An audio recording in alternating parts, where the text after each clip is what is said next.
Okay, are you ready to like go down the rabbit hole with us today? Always. I figured, all right, so we are going to crack open some seriously old secrets today. Ooh, fun. Yeah, it is. We're talking about a society so mysterious. It makes like the Freemasons look like an open book club. Really? Yeah, the Illuminati. Okay. And our source material is a real treasure, I think. Why, what is it? It's called Bemerkungen über einige schriften des Illuminaten Ordens, Uh-huh. which translates to like remarks on some original writings of the Illuminati Order. Okay. And it's a digitized book from Google's project. I love Google Books. Yeah, and it was published way back in 1787. Wow. So this book has survived wars, Yeah. revolutions, and even copyright laws to land right here, right now for us to explore. That's really cool. It is.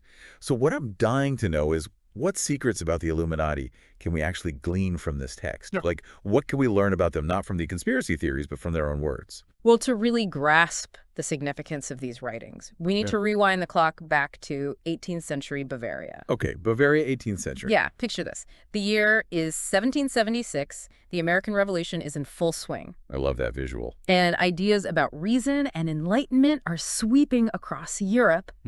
It's in this environment that a young professor named Adam Weishaupt decides to found a secret society. Oh, really? Yeah. I didn't know that. Dedicated to well-enlightenment. Okay, so not exactly like the shadowy figures plotting world domination we often hear about. Not quite, at least not initially. Okay. Weishaupt's vision for the Illuminati was about promoting rational thought, Okay. challenging traditional authority, and fostering a more just and equitable society. Got it. They saw themselves as agents of change, Okay. working from within to dismantle what they perceived as oppressive systems.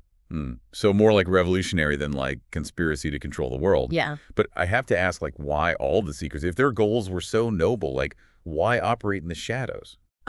That's where things get interesting. Okay. Remember, this was a time when challenging the status quo, Right. especially the church and the monarchy, could land you in serious trouble. Yeah, you would not want to be doing that. Secrecy was essential for their survival. Okay. It allowed them to recruit members from all walks of life, discuss radical ideas freely, and ultimately plan their infiltration of key institutions. Infiltration. So Yeah. they weren't just about like discussing ideas. They actually had a strategy for enacting change. Absolutely. Wow. And we can see this reflected in the Bemerkungen text. Right. For instance, in a letter from Weishaupt to a high-ranking member, he outlines the importance of placing Minervals, Minervals. their term for initiated members, Yep. in positions of influence within government education and even religious orders. Wow. So they were like playing the long game. Uh-huh. Not about like brute force, Uh-huh. but about subtly shifting the power dynamics from within. Precise. They believed that by cultivating enlightened minds in key positions, they could gradually steer society towards their vision of a more rational and just world. Okay. I'm starting to see how this book is more than just a collection of old writings. Yeah. It's a window into the mind of a movement. Exactly.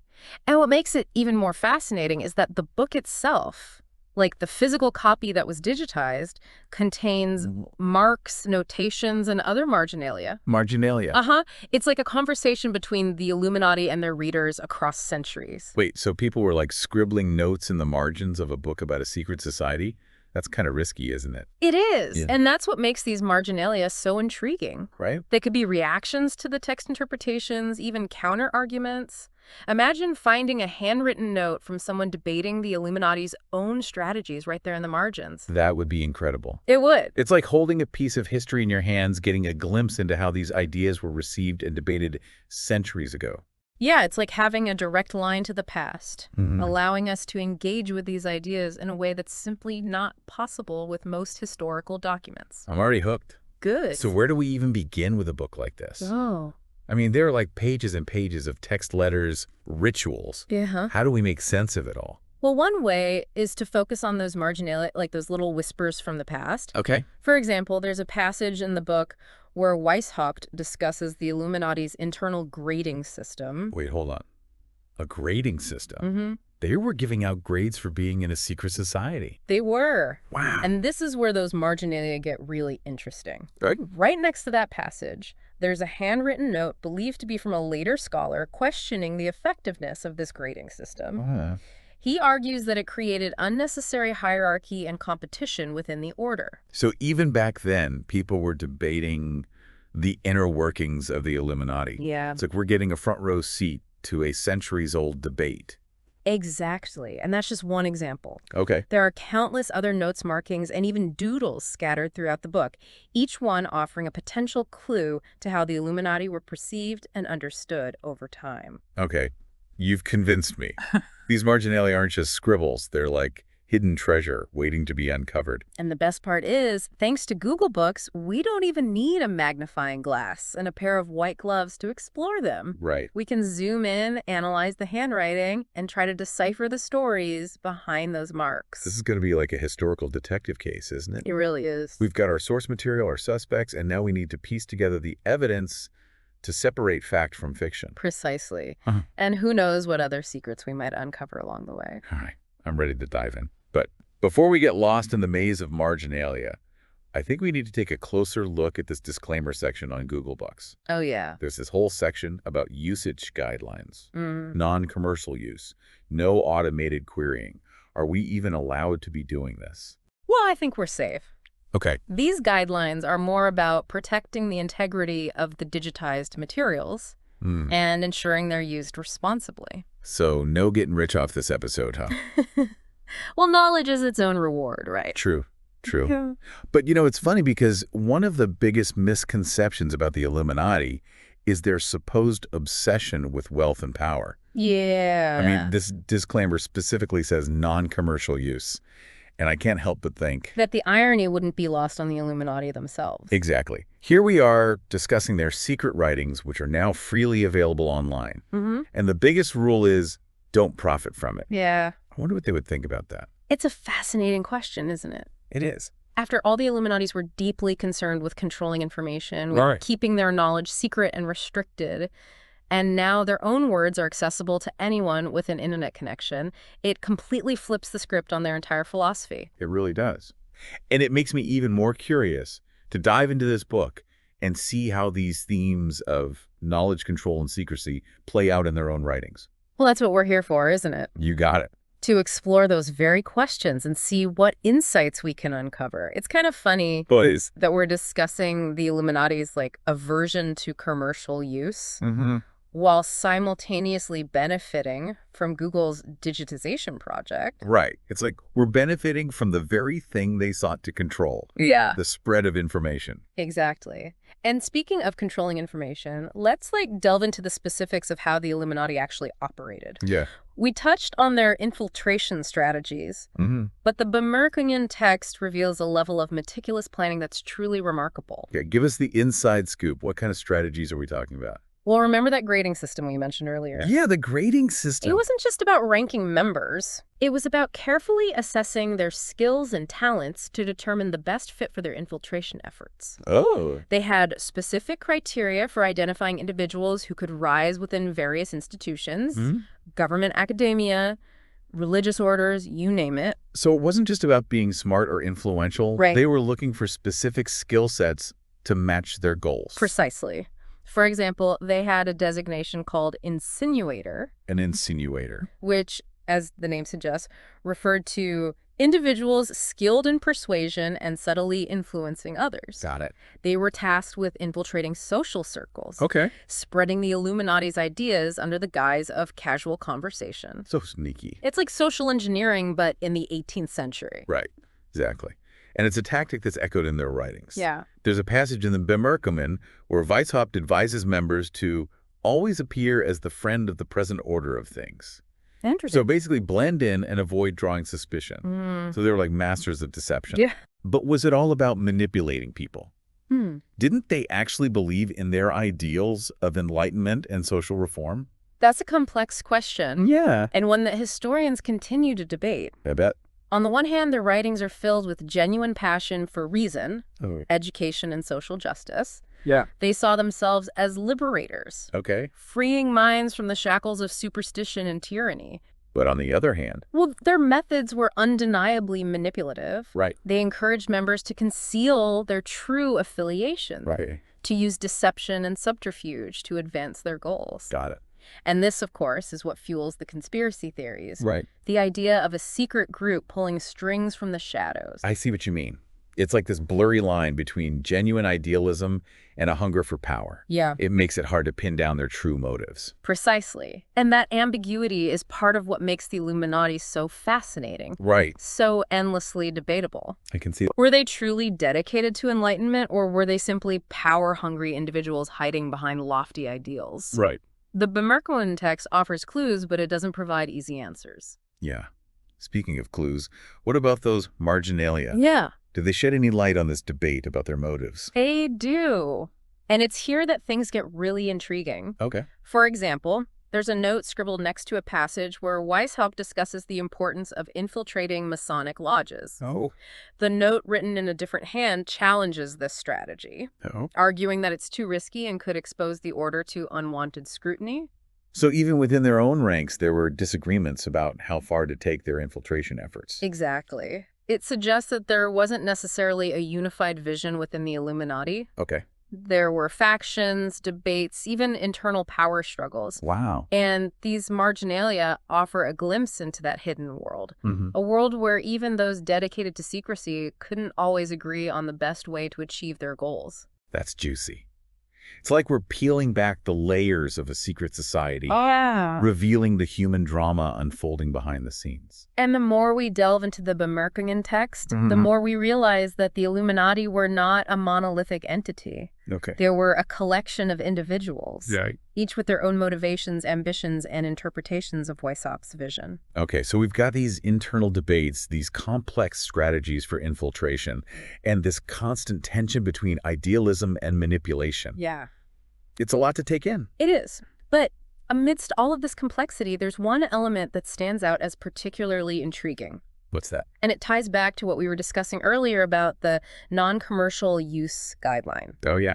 The Illuminati had a deep fascination with knowledge itself, with its acquisition, its control, and its dissemination. So it wasn't just about infiltrating institutions. Right. It was about controlling the flow of information within those institutions. Exactly. They understood the power of knowledge, both as a tool for enlightenment and as a weapon for control. Got it. And they were meticulous in how they managed that knowledge, Okay. developing elaborate systems for communication initiation, and even, as you pointed out earlier, a secret code language. What, a secret code language? Yeah, Like something straight out of a spy novel? exactly. Why go to all that trouble? Remember, secrecy was paramount for the Illuminati. Okay, I get it. They couldn't risk their communications being intercepted and their plans exposed. Right. So they developed a complex system of symbols and ciphers to protect their correspondence. So every time they wanted to talk about, say, infiltrating the local government, they had to break out their secret decoder rings. Well, maybe not decoder rings, but Right. the principle is the same. Yeah. They had to use this code language to ensure that their messages remained confidential. Okay. And what's fascinating is that we can see examples of this code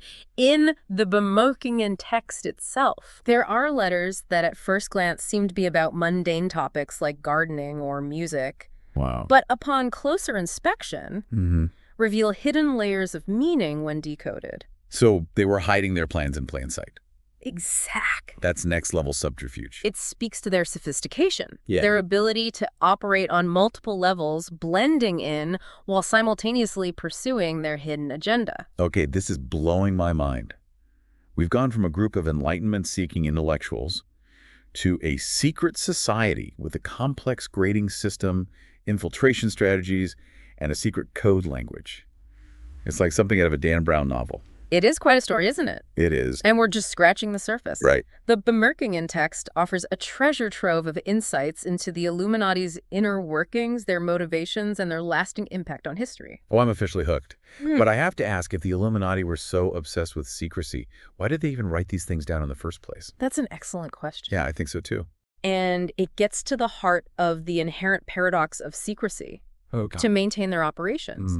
They needed to communicate, to document their strategies, to train new recruits. Right. But every piece of writing, every instruction, every letter created a potential point of vulnerability.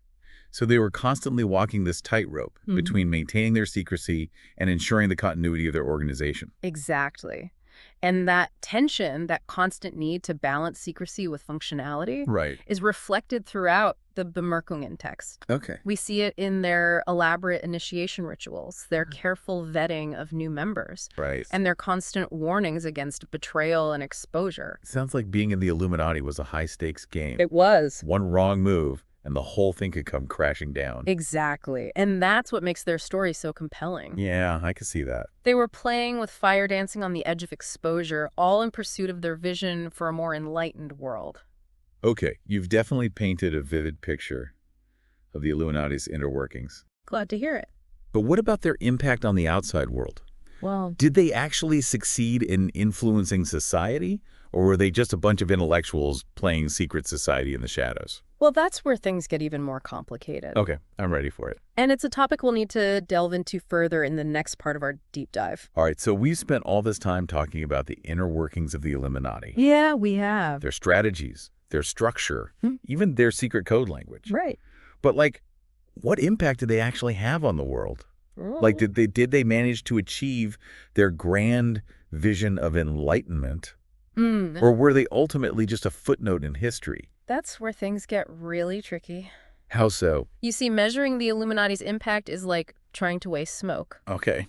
Their influence was often subtle, indirect, and shrouded in secrecy, making it almost impossible to definitively link specific events to their actions. So it's a lot of speculation and conjecture. Wow. Is that why they're so ripe for conspiracy theories? Exactly. The lack of concrete evidence creates a vacuum. Right. And people tend to fill that vacuum with their own interpretations, Yeah, I can see that. often attributing all sorts of unrelated events to the Illuminati's supposed influence. Right, because if there's no clear explanation for something, Yeah, it's easy to just jump to the conclusion that some shadowy group must be behind it. precisely. And that's what happened with the Illuminati. Yeah. Over time, they became this catch-all boogeyman, The Illuminati. blamed for everything from the French Revolution to the assassination of JFK. Yeah, it's crazy. But let's step back from the conspiracy theories for a moment and focus on the historical facts. Sure. What can we say for certain about the Illuminati's impact on their own time? Well, we know that they attracted a diverse range of members, Okay. including intellectuals, politicians, and even some members of the clergy. Interesting. They were active in various social circles, spreading their ideas through discussion and debate. And while their direct influence on major political events is difficult to prove, Yeah. there's no doubt that their ideas about reason, individual liberty, and challenging authority were circulating in the intellectual air of the time.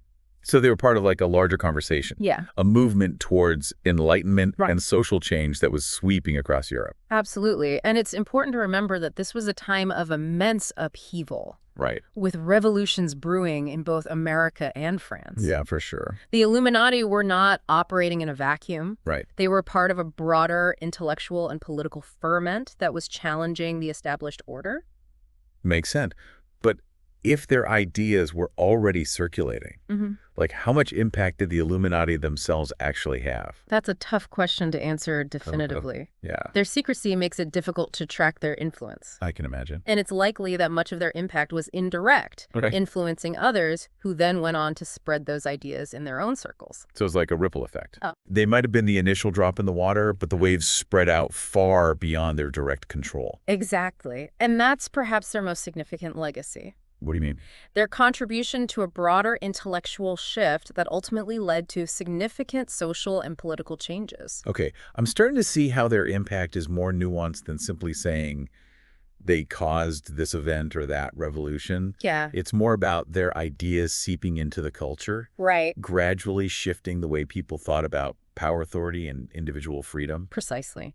And it's important to remember that even though the Bavarian Illuminati were officially disbanded in the late 1780s, Okay. their ideas didn't simply vanish. Oh, really? They continued to circulate, inspire others, and ultimately contribute to a long-term shift in Western thought. So even though they faded from the historical stage, their legacy lived on. Absolutely. And that's perhaps the most ironic twist of all. It is. A group so obsessed with secrecy ultimately had their greatest impact through the spread of their ideas. Even if those ideas were often attributed to others or simply absorbed into the broader intellectual current of the time. It's like a seed planted in secret that eventually blossomed into something much larger and more influential than its original form.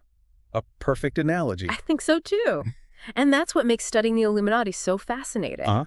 It's not just about uncovering their secrets. Right. It's about understanding how those secrets, once revealed, took on a life of their own, shaping the course of history in ways that even they could not have predicted. It really makes you think. It does. Okay, so we've explored their origins, their inner workings, their supposed impact, even the wild conspiracy theories that surround them. We have. But, what does it all mean? What can we learn from the Illuminati, both as a historical phenomenon and as a cultural symbol? Well, I think there are several key takeaways here. Okay. First, their story reminds us of the power of ideas and how even a small group of dedicated individuals can potentially spark significant change. Okay, I like that. Second, their obsession with secrecy highlights the inherent paradox of control. What do you mean? The more you try to restrict information, the more it tends to leak out, Right. often taking on a life of its own. Okay, and third? Perhaps the most important lesson of all is that history is rarely black and white. I agree. The Illuminati were not simply villains or heroes. Right. They were complex individuals with a mix of motives, ambitions, and ideals. Right, so much gray area. Yeah, and understanding their story requires us to embrace that complexity, to resist the temptation for easy answers, and instead grapple with the nuances of historical evidence and interpretation. That's a powerful message. And one that's particularly relevant today in a world where information overload and easy answers often drown out critical thinking and nuanced analysis. Exactly. The Illuminati story serves as a cautionary tale. Oh, really? How so? Reminding us to be wary of those who claim to have all the answers, who offer simple solutions to complex problems. I see what you mean. It encourages us to question, to dig deeper, to seek out multiple perspectives, and to embrace the messy, ambiguous nature of truth itself. Wise words. And I think that's a perfect note to end on. It is. We've gone down the rabbit hole, explored the secrets, and emerged with a deeper understanding of the Illuminati, Yeah. both as a historical entity and as a cultural symbol. It's been a fascinating journey, hasn't it? It has. And I hope it encourages our listeners to continue exploring, Yeah, me too. to question, and to never stop seeking knowledge. Right. Even if it leads down some unexpected paths. Absolutely. Yeah. So to everyone out there listening, keep your minds open, your critical thinking skills sharp, and maybe keep a watchful eye out for any mysterious symbols or secret handshakes. You never know. Who knows, the Illuminati might be watching. Or maybe they're just a figment of our collective imagination. We'll leave that for you to decide. Thanks for joining us on this deep dive into the world of the Illuminati. Until next time, stay curious.